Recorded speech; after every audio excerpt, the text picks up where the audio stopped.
मीरापुर गांव में रामू और महेश नाम के दो दोस्त रहा करते थे। रामू बहुत ही मेहनती था, लेकिन महेश आलस करके अपने खेतों में काम किया करता था। अरे वाह रामू, मैंने सुना है इस साल तुम्हारी बहुत ही अच्छी फसल हुई है। हाँ काका, इस बार मेरी बहुत अच्छी फसल हुई है। फसल बेचने पर मुझे बहुत अच्छा मुनाफा होगा। बेटा, तुम्हारे खेत में कुल कितनी बोरी फसल हुई है? काका, 5 एकड़ जमीन पर कुल 150 बोरी हुई है। ठीक है काका, चलो अब मैं चलता हूँ, मुझे आज अनाज को बेचने के लिए जाना है। ऐसा कहकर रामू वहाँ से चला जाता है।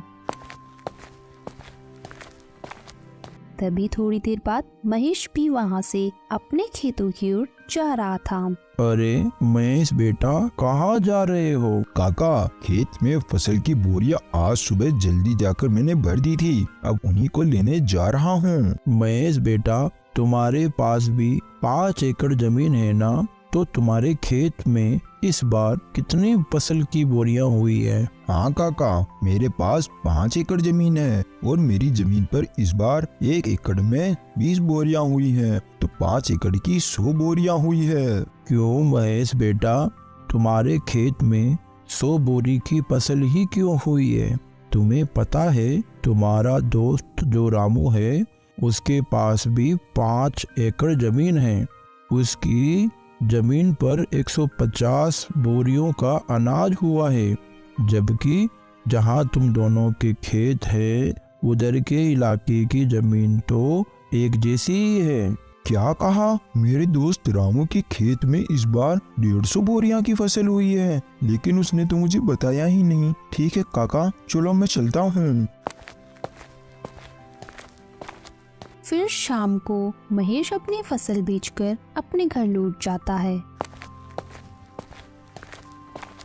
घर पहुंचकर महेश फसल के बारे में सारी बात अपनी पत्नी को बताता है। मुझे पता है आपको 50 बोरियों का नुकसान क्यों हुआ है, क्योंकि आप अपने दोस्त रामू की तरह मेहनत नहीं करते, इसलिए आपको 50 बोरियों का नुकसान हुआ है। क्योंकि आपका जब मन होता है आप जब भी खेत जाते हो, और अगर ऐसा ही रहा तो कैसे चलेगा? अरे तू भाग्यवान, इसमें मेरी भी क्या गलती है? मुझसे जितना होता है मैं वो सब कर लेता हूँ। अब मुझे तुम ही बताओ, मैं इसके अलावा क्या करूँ? आज आप अपनी जमीन को बेच दो और रामू के पास वाली जमीन को खरीद लो। अगर रामू की जमीन 5 एकड़ है तो आप भी पूरी 5 एकड़ जमीन को खरीद लो, और रामू से कहो कि अब अपन दोनों पूरे 10 एकड़ जमीन पर साथ मिलकर काम करेंगे, और जो भी मुनाफा होगा दोनों बराबर बांट लेंगे। हाँ, तुम ये बात बिल्कुल सही कह रही हो। मैं कल ही रामू के पास जाकर इस बारे में बात करूंगा, और मुझे जहाँ तक पता है रामू मेरी इस बात को टालेगा नहीं। फिर अगले दिन सुबह होने पर महेश अपने दोस्त रामू के यहाँ जाता है। और भाई रामू, कैसे हो तुम? महेश भाई, मैं अच्छा हूँ, तुम बताओ, तुम सुबह सुबह यहाँ कैसे आ गए? रामू, अपन दोनों बचपन के बहुत अच्छे दोस्त हैं, तो मैं सोच रहा था कि मेरी जमीन को मैं बेच दूं और तुम्हारी जमीन के पास ही जमीन खरीद लूं, वो भी तुम्हारी जमीन के बराबर, पूरी 5 एकड़। हाँ हाँ महेश भाई, खरीद लो, ये तो बहुत ही अच्छी बात है, मुझे भी मेरा एक अच्छा पड़ोसी मिल जाएगा। लेकिन रामू, अगर तुम्हें ऐतराज ना हो तो अपन दोनों मिलकर तुम्हारी और मेरी जमीन पर खेती करें, क्योंकि दोनों अलग अलग मेहनत करने से अच्छा है दोनों एक जगह ही मेहनत करें, इससे अपन दोनों को अच्छा मुनाफा भी होगा। हाँ हाँ महेश भाई, मुझे इस बात से कोई एतराज नहीं है। चलो अपन सेठ मनीराम के यहाँ चलकर जमीन को खरीदने और बेचने की बात करते हैं, क्योंकि मेरे खेत के पास की जमीन सेठ मनीराम की है। फिर दोनों सेठ मनीराम के पास चले जाते हैं।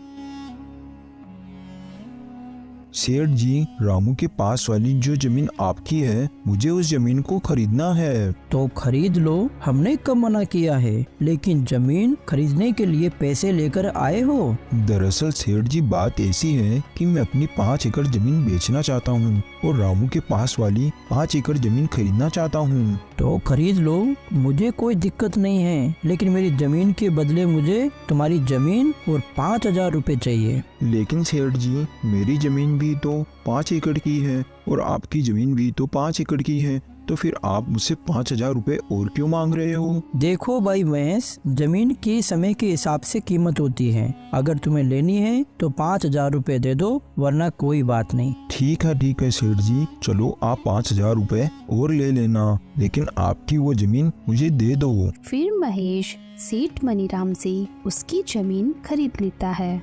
फिर ऐसे ही कुछ दिन बीतने के बाद, सुनो भाई महेश, हमें कल से खेतों में हल चलाना होगा, इसलिए कल सुबह तुम तैयार रहना खेत जाने के लिए। अरे यार, हल चलाने में तो बहुत मेहनत लगती है, बैल के साथ साथ पूरे खेत में चलना पड़ता है। मुझे इस काम से बचने के लिए कोई ना कोई बहाना तो बनाना ही पड़ेगा। अरे सुनो भाई रामू, आज मेरी पत्नी के पिताजी का देहांत हो गया है और मुझे 12 दिन के लिए उनके वहाँ जाना पड़ेगा, और अगर मैं वहाँ नहीं गया तो अच्छा नहीं लगेगा। हाँ महेश भाई, ये बात तो सही है, वो तुम्हारे पिता समान है, तो तुम वहाँ चले जाना। तुम्हारे हिस्से का काम भी मैं ही कर लूँगा, तुम बेफिक्र होके चले जाओ।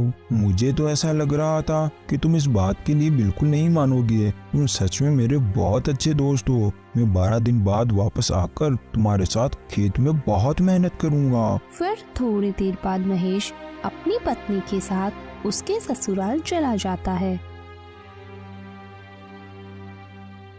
और इस बात से रामू बहुत परेशान हो जाता है। सुनो जी, आप इतने परेशान क्यों नजर आ रहे हो? क्या हुआ, क्या बात है? अरे कुछ नहीं, महेश अपनी पत्नी के साथ उसके मायके गया है और खेत में बहुत काम पड़ा है। अरे तो आप परेशान मत होइए, वो जब तक नहीं आते मैं आपके साथ खेत में काम करवा दूंगी। फिर अगले ही दिन से रामू अपनी पत्नी राके के साथ मिलकर खेतों में हल चलाने का काम शुरू कर देता है। फिर कुछ दिन बीतने के बाद रामू महेश के यहाँ जाता है। सुनो भाई महेश, बारिश के दिन चालू हो गए हैं और थोड़ी थोड़ी बारिश भी आने लगी है, तो मैं सोच रहा हूँ अपन दोनों मिलकर बारिश के पानी के जाने के लिए रास्ता बना दें। अगर अपन पानी के जाने के लिए रास्ता बना देंगे तो अपने खेत में बारिश का पानी एक जगह जमा नहीं होगा। अरे लेकिन रामू भाई, मुझे आज बहुत जरूरी काम है। अरे क्या हुआ महेश भाई, इस समय तुम्हें ऐसा कौन सा जरूरी काम आ गया? अरे हाँ, मैं तुम्हें बताना तो भूल ही गया था। मुझे तुम्हारी भाभी को लेकर शहर में डॉक्टर के यहाँ जाना है, क्योंकि 2-3 दिन से तुम्हारी भाभी की तबीयत बहुत खराब चल रही है। ठीक है महेश, तुम चले जाना, मैं यहाँ का सारा कामकाज देख लूँगा। फिर महेश अपने मन में सोचता है, अरे वाह, ये तो मेरी इतनी जल्दी ही बात मान गया। मेरे हिस्से का काम भी करने के लिए तैयार हो गया। दोनों मिलकर खेतीबाड़ी करेंगे। ये तरकीब मेरी बिल्कुल सही रही, नहीं तो मुझे अकेले ही खेत में इतना सारा काम करना पड़ता। क्या सोच रहे हो महेश भाई, तुम चिंता मत करो, मैंने कहा ना मैं यहाँ का सारा कामकाज देख लूँगा। तुम निश्चिंत होकर भाभी को डॉक्टर को दिखा लाओ। वही तो मैं सोच रहा हूँ कि सारे कामकाज तुम्हारे ऊपर छोड़कर शहर जाना मुझे बिल्कुल अच्छा नहीं लग रहा, मगर क्या करूँ, जाना तो पड़ेगा ही। फिर महेश अपनी पत्नी को लेकर शहर चला जाता है, और दूसरी ओर रामू बारिश में भीगता हुआ अपने खेत में बारिश के पानी को जाने के लिए रास्ता बनाने लगता है।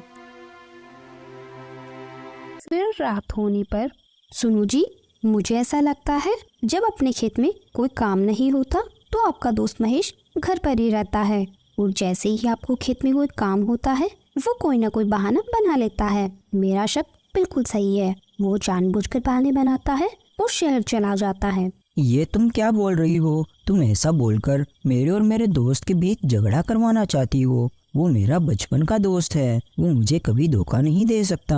आपको मेरी बातों पर बिल्कुल भी विश्वास नहीं है ना? देख लेना, कुछ ही दिनों में आपको सच का पता चल ही जाएगा। फिर ऐसे ही कुछ दिन बीतने के बाद फसल तैयार हो जाती है।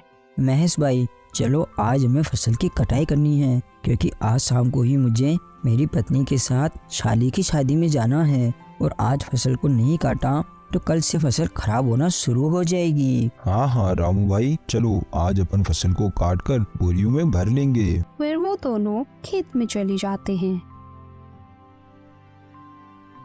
और पूरी फसल को काटकर बोरियों में भर लेते हैं। ठीक है महेश भाई, अब अपन ने सारी फसल की बोरियां तो भर ली और अब शाम भी हो रही है, तो मैं शाली की शादी में जाने के लिए निकल रहा हूँ। तुम इन अनाज की बोरियों को बैलगाड़ी में भरकर अपने घर ले जाना। जब मैं कल आऊँगा तो अपन इस अनाज को मंडी में बेच आएंगे। अरे भाई तुम चिंता मत करो, जब मुझे काम था तो सारा काम तुमने अकेले ही किया था, और अब तुम्हें काम है तो मैं सारा काम अकेले ही कर लूँगा। तुम इस बात की बिल्कुल भी चिंता मत करो, मैं इन बोरियों को बैलगाड़ी में भरकर घर ले जाऊँगा। फिर महेश सारी फसल को बैलगाड़ी में भरकर घर ले आता है। सारी फसल को यहाँ क्यों लेकर आए हो? मंडी में बेचकर क्यों नहीं आए? वो क्या है ना, रामू उसकी शादी में गया है और वो कल सुबह तक लौटेगा। उसके आने के बाद ही हम इन बोरियों को मंडी में बेच आएंगे। चलो ये तो अच्छा है कि सारी बोरियां आप यहाँ लेकर आए हो। मेरे पास एक तरकीब है। बताओ बताओ क्या तरकीब है, और यहाँ फसल को लाना क्यों सही है? देखिए, आपका दोस्त कल सुबह तक नहीं आने वाला, और इतने में अपन इन सारी बोरियों को अपने घर के पीछे वाले कमरे में रख दे तो सारी फसल का पैसा केवल अपना होगा। हाँ ये बात तो तुम बिल्कुल सही कह रही हो, लेकिन अपन रामू को क्या बोलेंगे कि सारी फसल कहाँ गई? अरे इस बात की आप चिंता मत करो। कल सुबह जब आपका दोस्त फसल लेने के लिए आएगा तो बोल देना कि सारी बोरियां घर के बाहर ही रखी थी और पता नहीं यहाँ से कौन चुरा कर ले गया। बस इतना ही बोल देना। इसमें आपका दोस्त क्या ही कर पाएगा, वो कुछ नहीं बोलेगा।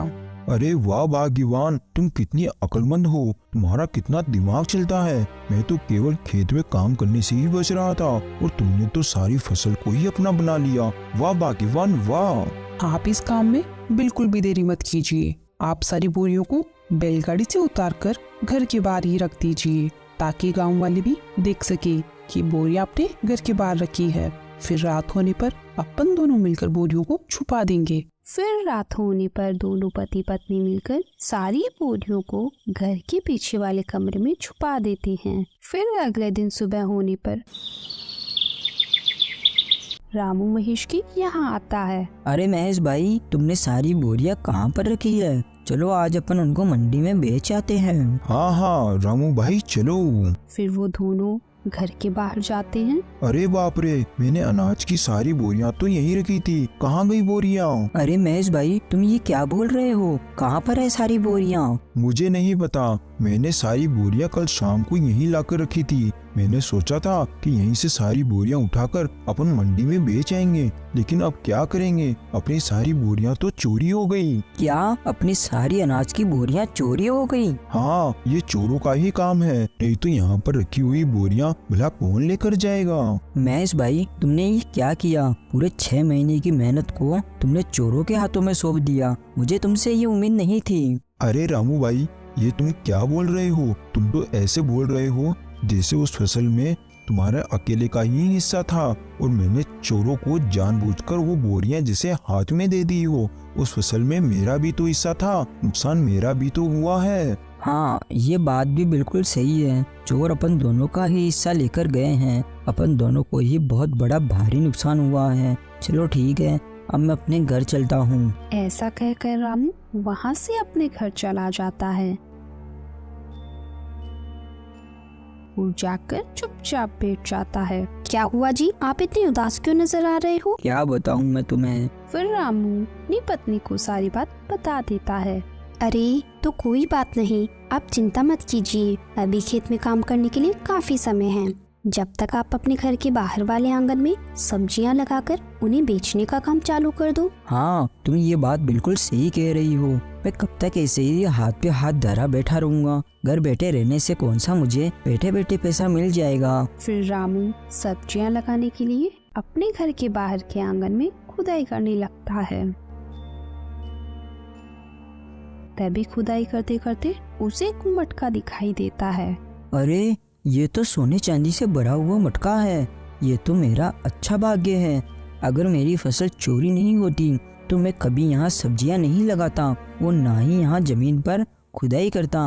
अगर इसमें से एक सोने का सिक्का भी बेच दिया तो मेरी फसल के बराबर मुझे पैसे मिल जाएंगे। फिर रामू अंदर जाकर सारी बात अपनी पत्नी को बता देता है। ये सब भगवान की ही कृपा है, क्योंकि आप बहुत मेहनती इंसान हो। मेहनत का फल हमेशा मिलता ही मिलता है। और उधर दूसरी ओर सुनो जी, आज रात को अपन इस फसल को मेरे भाई के यहाँ ले जाएंगे और रात में वहीं रुक जाएंगे। फिर कल सुबह इस फसल को शहर में ही बेच देंगे। हाँ हाँ, तुम बिल्कुल सही कह रही हो, अपन ऐसा ही करेंगे। फिर रात होने पर महेश और उसकी पत्नी दोनों उस कमरे में जाते हैं तो देखते हैं उनकी सारी फसल की बोरियां खराब हो चुकी है। अरे ये क्या हो गया? अपन ने इनको यहाँ छुपाने से पहले ये तो सोचा ही नहीं कि अगर फसल को थोड़ी भी हवा नहीं मिलेगी तो सारी फसल खराब हो जाएगी। ये सब तुम्हारी वजह से हुआ है। जो अपन को अपने हिस्से में मिलने वाला था अब तो वो भी नहीं मिलेगा। चला गया अब अपने हाथ से सब कुछ। अब क्या करेंगे अपन दोनों? हमारा सब बर्बाद हो गया अब। तो दोस्तों, हमें इस कहानी से यही सीख मिलती है कि हमें कभी भी किसी के साथ बुरा नहीं करना चाहिए, क्योंकि बुरा करने वालों के साथ बुरा ही होता है। और रामू बहुत ही मेहनती आदमी था तो उसे उसकी मेहनत का फल मिल ही गया। Thanks for watching.